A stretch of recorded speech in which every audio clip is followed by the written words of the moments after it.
Hello, আসসালামু আলাইকুম। সবাই কেমন আছেন? আসছেন নি ভালোই।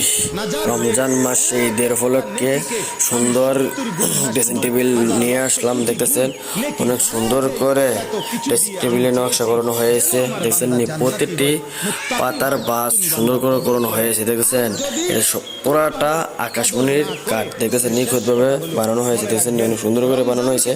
আরেকটা আছে দেখতেছেন নিখুঁতভাবে। দেখতেছেন এই ড্রেসিং টেবিল প্রতিটি পাতার বাস সুন্দর করে করানো হয়েছে। এটা আকাশমণি এক সুতা বার নাই। দেখতেছেন অনেক সুন্দর করে ফিটিং দেওয়া হয়েছে। আকাশমণির কাঠ দেখতেছেন অনেক সুন্দর করে বানানো হয়েছে।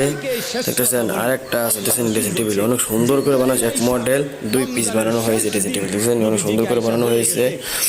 আর এখানে দেখতেছেন খাটের বোর্ড ঈদের উপলক্ষে প্রচুর মাল বানানো হয়েছে। নিখুঁত ভাবে প্রতিটি গোলাপ লাভ সব কিছু বানানো হয়েছে। দেখছেন সুন্দরভাবে আকাশমণি এক সুতো বান নাই। আরেকটা দেখছেন অনেক সুন্দর করে এই খাটটা প্রচুর ডেলিভারি যেতেছে। বুঝছেন নি প্রচুর মাল বানানো হয়েছে। দেখছেন সুন্দর কাঠ প্রত্যেকটি পাতা দড়ি নূতন সব কিছু সুন্দরভাবে করানো হয়েছে। দেখছেন নি সুন্দরভাবে। দেখছেন আবার ঈদের হলে আরেকটা বানানো দিয়েছে আলমারি সুন্দর করে কাজ করানো হয় নাই। কাজ করতেছে কি আরো বাইকে রয়েছে কি শুধু আর্টিস্ট করে রাখছে। দেখছেন অনেক নিখুঁত। মানে নবী বলছে হ জিব্রাইল আমিও বললাম আল্লাহ এমন লানত আমনে